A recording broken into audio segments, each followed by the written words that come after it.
My sme na festival prišli, myslím, že ako nie závodiaci súbor.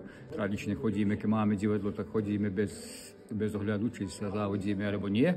Ale pivnici sa vždy dobre cítime, takže chceme sa tu ukázať. Pred pár rokami sme robili nové divadlo v Ložanoch a evo tento raz som sa skúsil aj ako režisér tohto predstavenia. A je pravda, že herec, lebo dosky ma ešte stále lákajú. Veľmi dobre sa mi hrá, je to dobrá ekipa a ani nehráme to tak veľmi často, lebo sme z iných prostredí, tu je naozaj celá Vojvodina zoskupená.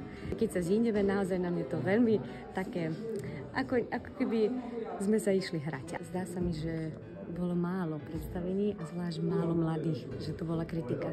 A ja si tiež myslím, že je to tak a že by sa možno mladí viac mali zapojiť. Ja rozumiem tomu, že sú záväzky, že sú v zahraničí a tak ďalej, ale predsa si treba zachovávať túto našu dolnozemskú slovenskú reč a je to najlepšie robiť prostredníctvom divadelných predstavení.